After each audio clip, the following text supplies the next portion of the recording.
But thank you so much. There are so many things going on the Hill, believe it or not. There actually are some things that are going on. You won't see it on the Senate floor.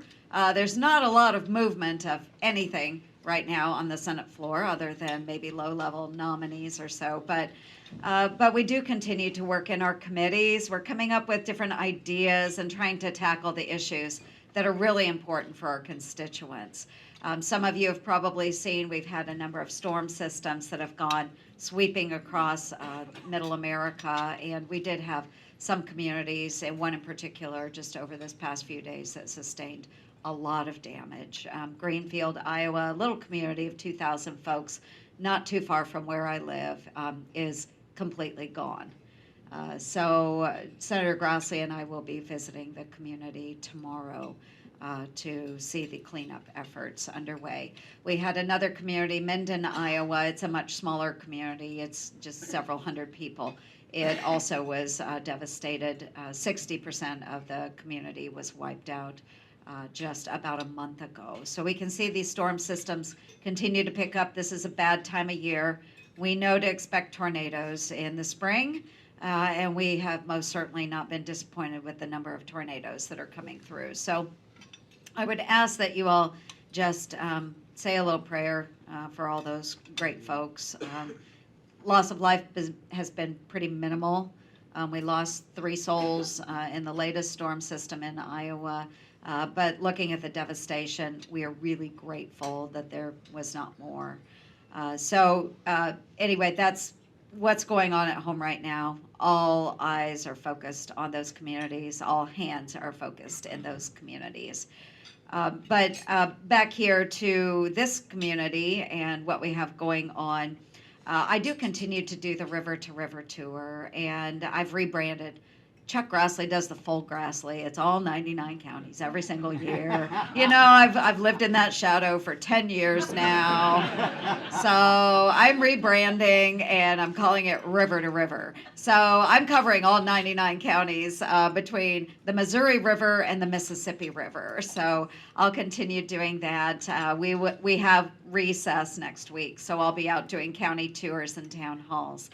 So we continue to do that. But what I hear, I've got about a quarter of my counties done already in the early part of this year. What I am hearing when I'm doing those town halls, when I'm going out to small businesses, when I'm visiting with folks in the school systems, et cetera, the hospitals, they're all saying that, number one, inflation.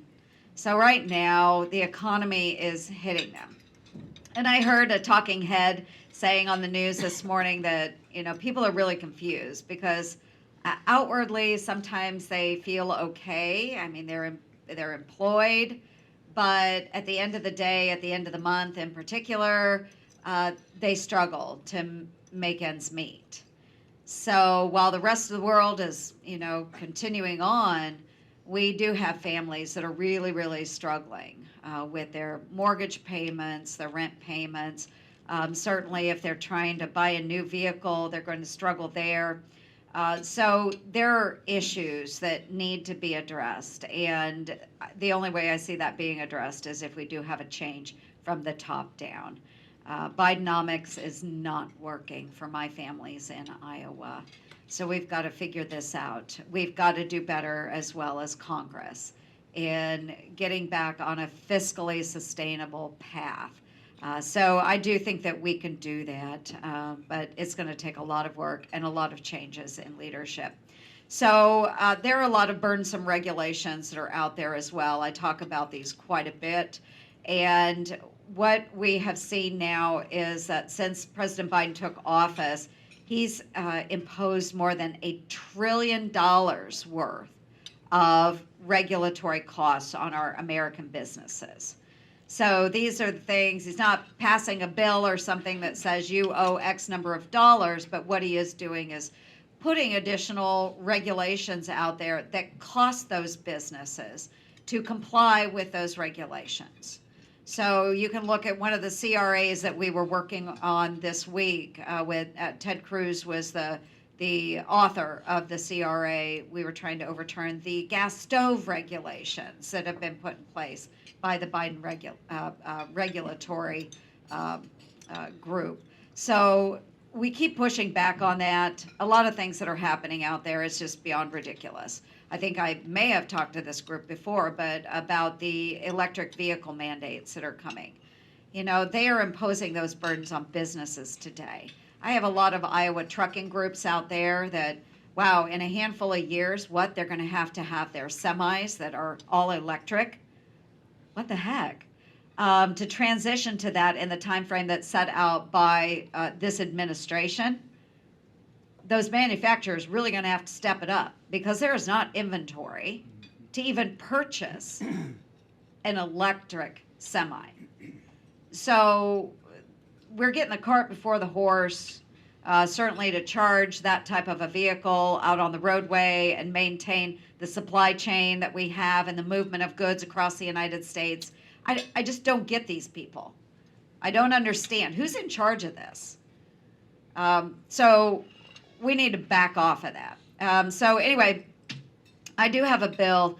I don't talk about problems all the time without having a solution. So I do have a solution, though. There is a Prove It Act, is an act that I've introduced, and it requires then a third party to basically state that, yes, if you are saying this will not cost businesses, small businesses, anything to comply, then you have to prove it. The federal government, you have to prove it. So in order to enact it, you have to show that the impact to those small businesses will be zero or very minimal and easily met. We're looking at expanding opportunities for small business contractors. So I've got my Access for Small Business Act. I've got the Stop Stolen Valor Act. That one is really interesting. The Stolen Valor Act is our Stop Stolen Valor Act. We passed this through last year's NDAA, and we hear a lot of businesses, they will take credit for hiring veterans or working with veterans, but come to find out a lot of the people they are assisting, they are not veterans. They are people that will be posing as veterans to get benefits, but they don't actually meet the federal definition of a veteran. So we are stopping that practice and requiring them to actually only count those that are veterans. The Access for Small Business Act requires federal agencies to make sure that small business contracts are written in plain language. I hear this all the time from small businesses. They can't sort through the legalese. So just plain language, not government jargon. It makes it much easier for our small businesses to get through and actually engage in those contracts.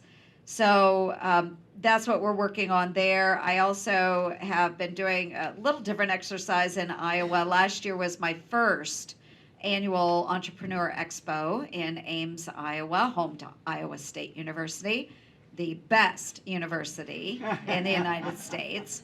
And Caitlin Clark comes from the other university, but I'll claim the University of Iowa as well. But at Iowa State University, they've been so gracious to host my Entrepreneur Expo. And what we are trying to do is get more small businesses, particularly in Iowa, and those entrepreneurs in Iowa, but also from other states. Last year, we had a number of people all across the Midwest came into the expo, where we connected them on a couple of different tracks for federal contracting. Whether it was innovation and research, or whether it was simply, I have a product I want to get into the federal government chain. We put them on those different tracks, taught them how to move through contracting opportunities, taught them how to apply for grants, and we connected them then with the agencies that might be needing their services or their products. We had over 40 federal and state government agencies that set up booths at the expo, and we had a phenomenal turnout. It was even bigger than we thought it would be. So this will be the second year hosting that, again at Iowa State University. And again, trying to get more folks across the Midwest engaged. We see a lot of participation in federal government contracting on the coasts, but we see less and less from Middle America. So let's bring it on home too for people across the United States that have goods and services to get into government streams. So again, that will be August. I'm excited about that, excited to host it. Um, Jim mentioned RPC. I'm the RPC chair right now, and I am shooting for the number 3 to be conference chairman. I'm really excited about this opportunity. And so, Jim, thanks for mentioning it. I really appreciate it. We have a big turnover with Mitch McConnell announcing so early that he would be stepping out of that leadership role. So it has opened up a lot of movement within the conference, and we have several people now that are vying for that number 1 position. The latest is Rick Scott. He decided to get in yesterday, put that announcement out. So now we have John Thune, we have John Cornyn, we have Rick Scott. I don't even know that the field is completely set yet for leader. There could be some very late additions, who knows. The number 2 position, John Barrasso is running for whip. There is no opposition yet there. Number 3 is Tom Cotton and I. We will be vying for that position. Conference chair wrangles the conference, but they also are the chief communicator of the conference. So I have different ideas. I am a good friend to Tom Cotton. He is a good friend to me. I believe in elections, folks. I really think if you want to run for a position, you should run for a position. So both Tom and I are vying for that position. And then we have Shelley Moore Capito, and I'm so glad. She is such a good friend. She is going to be engaging in the position that I hold right now for RPC. She right now is unopposed. And then I believe for vice chair, James Lankford will be running for vice chair. So if you look at it and you think about all of the people that are running, so you've got Shelley Moore Capito, you've got me, you've got Tom Cotton, you've got potentially Steve Daines, throw him in there somewhere maybe down the line. We've got James Lankford. Think about it. All of us are part of the bear den that entered into the United States Senate after the 2014 election. So we've got a lot of really great people that are vying for these positions. And regardless of the turnout of the leadership elections, I absolutely know that our conference is going to be in excellent hands. So I'm excited about the opportunity. I continue to meet with my members. I will do that all through the fall. I will meet with all of them and do a second round as we near the election. But I appreciate a kind word from any of you if you're engaging with other senators too. But Senator, the FAA bill was a big deal, and you all got that done. Congrats. NDAA, obviously, and appropriations are big must-pass things, but in terms of other things that you could see moving, I mean, we keep hearing about the Farm Bill, maybe a kids' safety package, privacy. I mean, putting on your sort of betting hat. You bet. What do you think? I'll put on my betting hat, but let me tell you, I'm not going to walk away rich from this because I think that anything can go, and I think that we have the opportunity to get things done in a lame duck.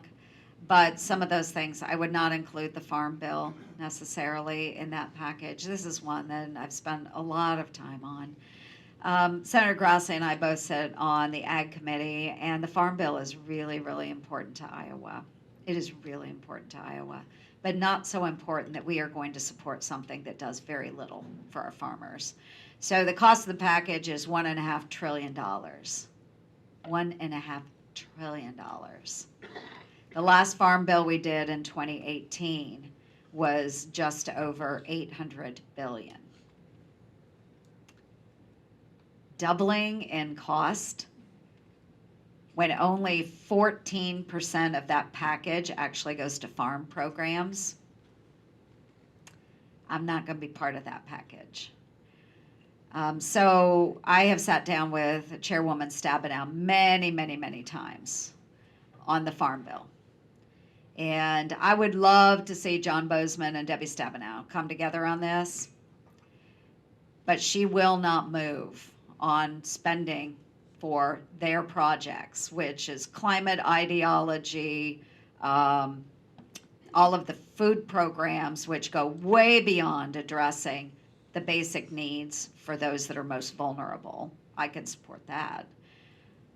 There's a lot of IRA type initiatives that really, again, if you're going to do those, they should be in EPW.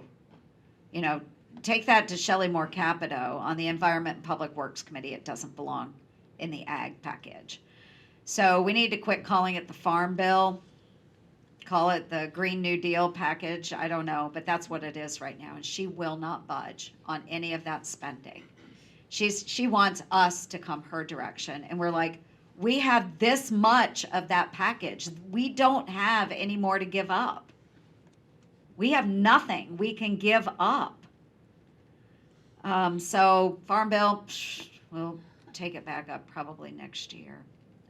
And that's really unfortunate, really unfortunate. The kid safety bill that we have hanging out there, maybe lame duck. That could be something that would get done prior to the election. But I'm telling, have you heard of the Magic Mondays? So Chuck Schumer, he's the one that sets our schedule. Well, we're having a lot of what we call Magic Mondays now. They're Mondays we don't show up. We don't vote. So now we have a weekend that is Friday, Saturday, Sunday, Monday. And we will probably not be voting on Mondays much anymore through the election, which means we fly in on Tuesday. We take one vote Tuesday night. We vote a few times maybe on Wednesday, and then we fly out Thursday. So we're literally working maybe a day and a half, other than recesses, which we've got a lot of recesses. So Missy, I don't see that there's a lot of movement on big packages. What's been floated is possibly an omnibus at the end of the year, but it sounds like continuing resolutions may be the way to go. And what's being encouraged by outside groups is continuing resolutions that will take us through March of next year.